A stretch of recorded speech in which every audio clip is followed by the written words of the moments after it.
Magandang araw mga kapatid dyan sa inyo sa Taif, ating mga minamahal na mga kapatid sa Panginoon. At tayo nagpupuri sa Panginoon sa bagong taon muli na tayo ay pinarating ng Panginoon sa 2026. Ang iba ay marami sa mga pinsan ko na umaalis na sa daigdig na ito, sa aming mga generation na medyo may edad na. At tayo'y nagpupuri na pinapalakas pa tayo ng Panginoon, ang bawat isa sa atin, at sa araw na ito'y maaari pa tayong makinig sa salita ng Diyos. Tayo muna ay manalangin. Ama naming makapangyarihan, Ama naming Diyos, aming kinikilala ang inyong pangyarihan at ang inyong salita na biyaya.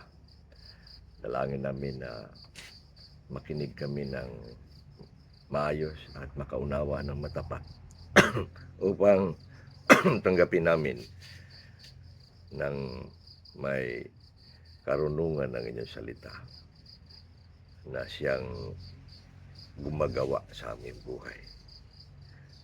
Patubayan niyo ako sa pagpangangaral at ang lahat na makikinig sa pangalan ni Jesus. Amen.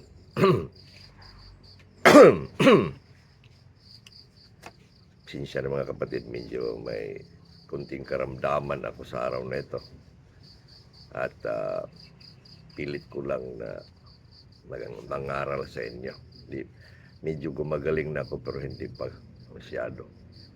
May kunti lang infection sa aking paa na maliit na sugat na dapuan siguro ng langaw. At yun na. Karoon na ako ng masakit na katawan at lagnat ng 2 araw. Ulit pinapagaling tayo ng Panginoon. Katapatan, mga kapatid, ang hinihiling ng Diyos sa atin. Katapatan sa lahat ng bagay na Kanyang ipinagkakatiwala. Tayo ay mga katiwala lamang, pag-aralan natin sa sunod na mga linggo niyan. Mga katiwala sapagkat tayo tumatanggap lang sa Diyos ng lahat.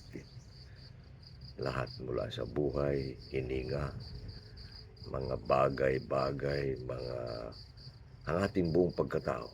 Ang Biblia nagsasabi tayo ay binilin niya, kaya hindi na tayo ang may-ari sa ating sarili. Katapatan ang hinihiling niya. Sabi nga ng Biblia, ang matapat ay ang pinagpapala. Ngunit isang katapatan lang ang ating pag-aralan, ang katapatan sa salita ng Diyos. At pag-aralan natin kung bakit tayo kailangan matapat nito.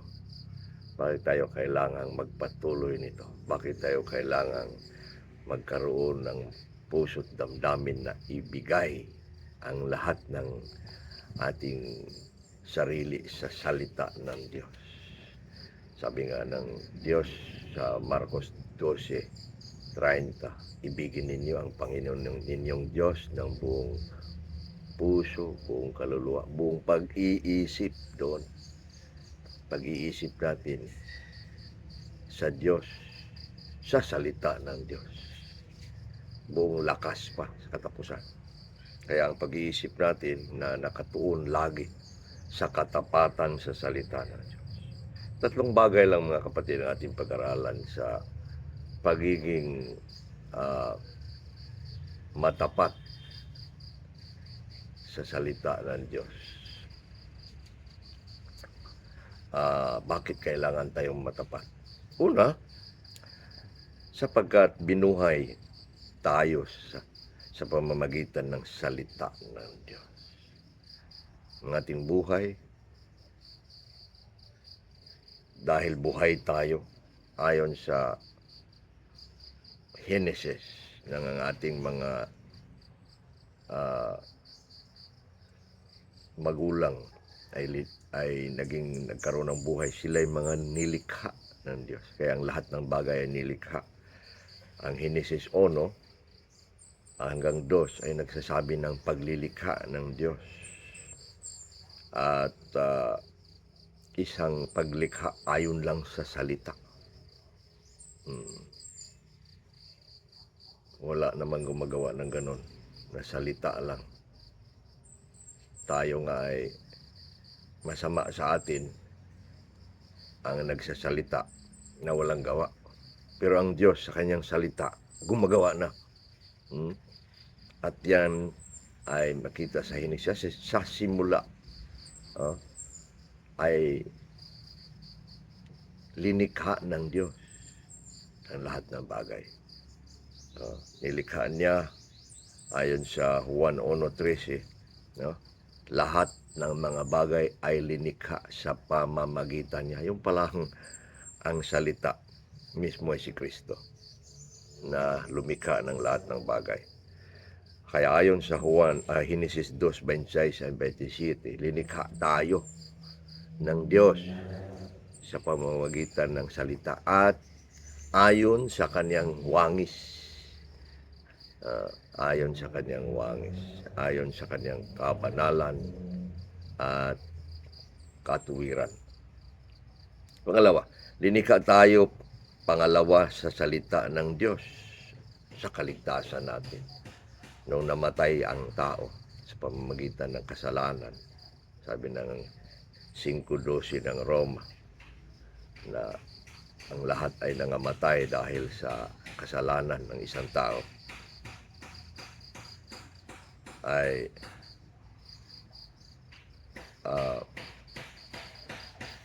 binuhay tayo muli. Niloob niyang ipanganak tayo muli sa pamamagitan ng salita ng katotohanan. Yun. Kaya ganun ang sabi din ni Jesus sa Juan 5:25. Sa Juan 5:25, ngayon ang niloob ko na ang panahon ay darating na at ngayon na nga ng mga patay na mga karinig ng salita ay mga bubuhay. Mabubuhay sila. Tayo na nakarinig ng ebanghelyo ay bubuhay ng Diyos. Ang salita ng Diyos ang bumuhay sa bawat isang makinig sa tawag ng ebanghelyo. Kailan ba dumating ang pananampalataya? Sabi ng Roma 10:17, dumating ang pananampalataya sa pamamagitan ng pakikinig ng mensahe ng salita. Kaya ang buhay, spiritual o physical man na mula sa Diyos, ay buhat sa salita. Pinapalago at pinapalakas tayo. Pinapalago at pinapalakas tayo, mga kapatid, sa salita ng Diyos. Dahil binuhay nga tayo, kailangan tayong lalago at lalakas araw-araw sa pamamagitan ng salita. Ayon nga kay Jesus, nang siya'y tinukso ng diablo gawin ng tinapay ang bato, sabi niya, hindi lang ang tao na bubuhay ayon sa pagkain sa tinapay, kundi sa pamamagitan ng salita. Salita ng Diyos. Ibig sabihin, di tayo nabubuhay sa araw-araw lang na pagkain dyan. Isipin mo, araw-araw ka rin mabuhay sa salita. Kaya ang awit 1:2 nagsasabi, ang isang taong pinagpapala ay nagbibigay pagbubulay-bulay ng kanyang salita. Araw at gabi. Araw at gabi. Tayo nga, kumakain tayo araw, tanghali at gabi. Ay doon sa Biblia, sa mga salita, araw at gabi lamang ang hinihiling niya. Sapagkat noon sa kanilang panahon na kumakain din sila, araw lang din at gabi. Yung mga Hudyo noong unang panahon, hindi sila kumakain ng pangatlo. Kaya ganoon din, kumakain tayo sa araw at sa gabi, basa. Kumakain ng ating kaluluwa, tayo pinapalago. Pangatlo, kaya pala, Kailangan tayo magbigay panahon sa salita na bumuhay sa atin. Pangalawa, dahil linilinis tayo. Lininis at linilinis tayo ng salita ng Diyos. Tandaan nyo yan, lininis at linilinis tayo ng salita ng Diyos. Ang salita ng Diyos ang luminis sa atin. Nung tayo'y sumampalataya sa Ebanghelyo, at nagsisisi ng ating kasalanan, lininis tayo ng salita. Ang salita kasi ang dumating, ang tawag ng salita ng pagsisisi. Yan ang luminis sa atin at sa pagpapatawad ng Diyos. Kaya nagkaroon tayo ng katuwiran ng Diyos. We receive the righteousness of God by the forgiveness of sins, by the cleansing of the power of the Word of God. At tayo naging malinis, hindi sa ating sariling paglilinis, kundi sa paglilinis ng salita. At patuloy tayong nililinis ng salita. Ayaw naman kay Jesus sa Juan 15:3 na linis na kayo, nangalinis na kayo sa pamamagitan ng mga salita na sinasabi ko sa inyo. Yun. Pag si Jesus pala nangaral ng natuturo sa kanyang mga salita sa mga tao at sa mga alagad niya, naglilinis rin siya. Bakit? Yun naman na parang tubig na kanilang binubuhos sa kanilang undi sa mga bagay na tama ang mga tao ay nakikinig. Sila ay nagbabago. Sila ay nangagsisisi sa mga Kaya paano ba nalilinis tayo ng salita kung tayo ay nagbabasa, nakikinig, nag-aaral, nagbubulay-bulay? Ito, Pedro 1:22, sabi ni Pedro, seeing that you have purified your souls by obeying the truth. Pagtalima, pagsunod sa katotohanan. Sabi niya, yamang nilinis ninyo ang inyong mga kaluluwa sa pagtalima sa katotohanan ng salita ng Diyos. Hindi tayo nalilinis sa pakikinig lamang ng walang pagsagawa. Pakikinig na may pagtalima, pagsagawa. Doon tayo nalilinis. At ginagawang tunay na matuwid sa harap ng Diyos. Kaya dapat tayo matapat sa pagbibigay panahon, pagbibigay oras ng salita. Sapagkat malinis tayo. Kapag ako na may ugali na paminsan-minsan lang ikaw maligo, o may amoy ka, mabaho, o ayaw mo, kaya araw-araw, ang iba nga 2 beses maligo, umaga at gabi. Ganun. Ang salita ng Diyos nagsasabi, ang kasalanan ay karumihan. Kailan ba tayo dapuan ng kasalanan? Noong tayo'y lumalayo sa salita ng Diyos. Kapag ikaw ay paminsan-minsan lang nagbabasa, nakikinig sa salita, dadapuan ka ng karumihan, kasalanan. Ang isip mo, ang damdamin mo, kailangan kang lagi naroon sa salita. Sapagkat yun na ang buhay natin. Tayo nilinis sa pamagitan ng pagsisisi. Lilinisin din tayo sa pagsisisi araw-araw. Hanggang tayo'y mawalan na ng dumi. Dahil ang kasalanan ay karumihan. Gusto mo bang lagi kang marumi sa iyong isip, sa iyong damdamin, sa iyong salita? Yun, lumayo ka sa salita. Ngunit kailangan kang malapit lagi sa salita, sa pakikinig, sa pagbabasa, sa pag-aaral, sa pagbubulay-bulay. Kaya dapat natin na bigyang panahon si Jesus, ang salita niya. Pangatlo, dahil ang salita ng Diyos ay si Kristo. Di ba ninyo alam na ang salita ng Diyos ay si Kristo? Nung ang Diyos ay lumikha sa simula sa sa Genesis 1, sa simula ay linikha ng Diyos ang langit at lupa. Paano niya linikha? Salita. Lahat nagsasalita at ang Diyos ay nagsabi at sinabi ng Diyos. Ganun. Pag ang Diyos ay nagsasabi, yun si Jesus. Sapagkat sinabi din sa Juan 1:1, oh, in the beginning, in the beginning was the Word. Sa simula pa ay ang salita. Oh, ano yung simula? Doon sa Genesis, nagsalita ang Diyos. Ang salita. At ang salita ay suma sa Diyos. Oh, kasama sila. Isa ang Diyos sa kanyang salita. At ang salita ay Diyos. Sino ba ang salita na Diyos? Si Kristo. Kaya pag ang Ama na nagsasalita ay ang anak na nagsasalita, mahirap unawain. Pero yan ang katotohanan ng salita ni Kristo. Kaya tayo dapat matapat sa salita dahil matapat tayo kay Kristo. At ang ibig lang sabihin yan, yung matapat tayo sa kanyang salita, sa Juan 15:7, kung mananatili kayo sa akin at mananatili kayo sa aking mga salita. Oh, pag tayo mananatili daw sa kanyang salita, tayo'y mamumunga.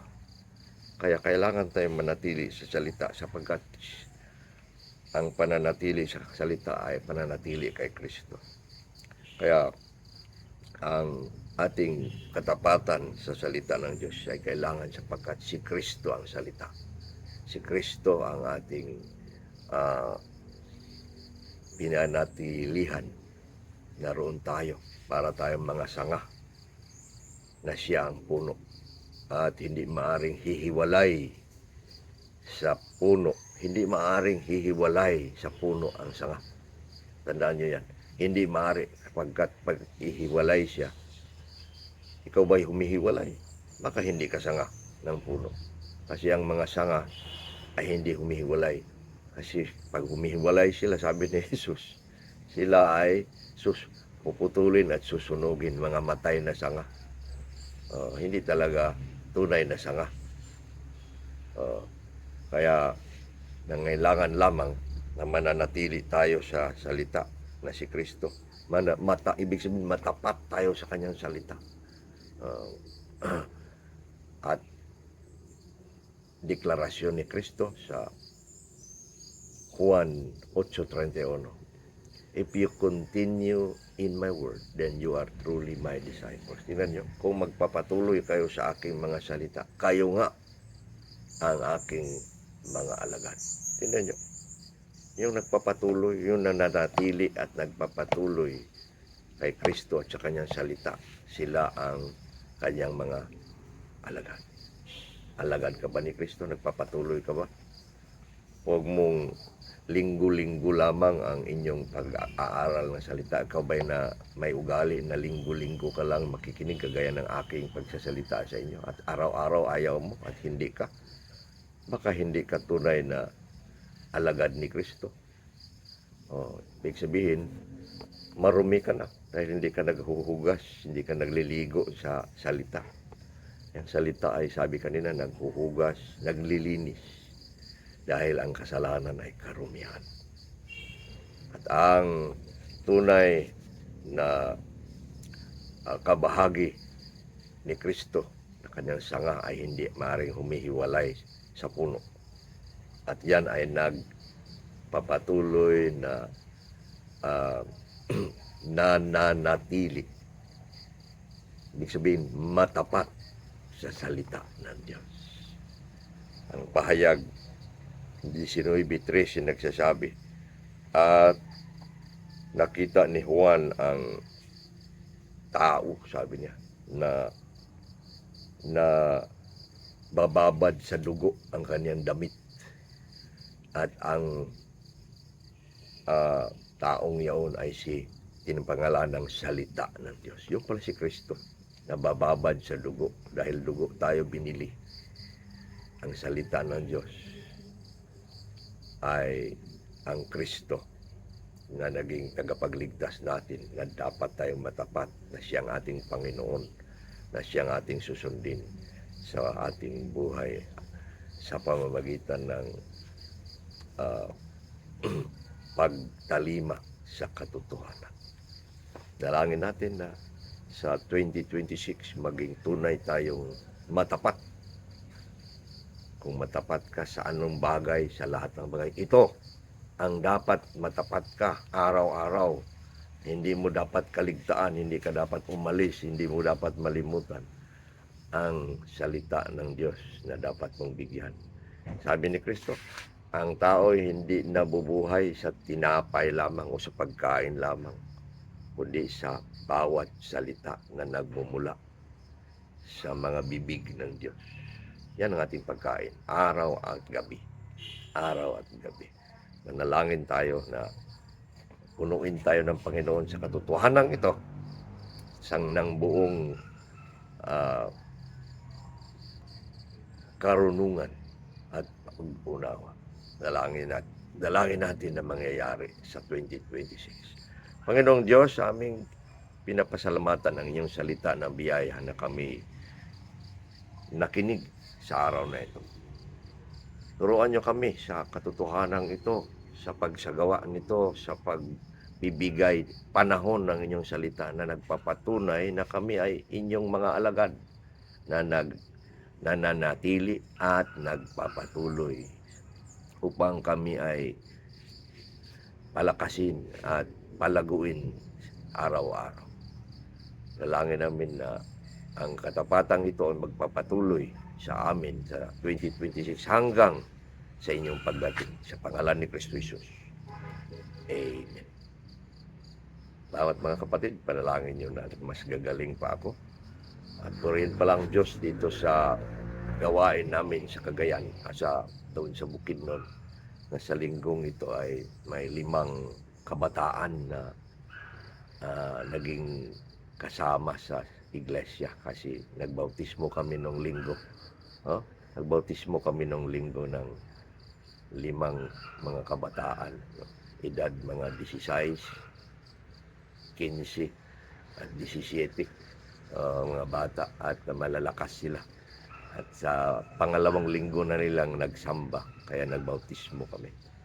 Idalangin ninyo na lalakas sila at kasama kayo sa ating mga gawain.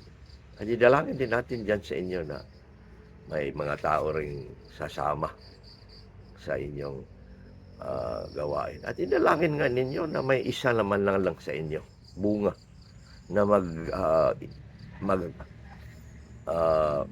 magkaroon ng hamon na siya'y magpangulo sa iglesia dyan at manatili. Wala bang ganon na tinawag ng Diyos na siya'y isang maging pastor dyan sa inyo? Salamat sa Diyos sa sunod natin pagkikita.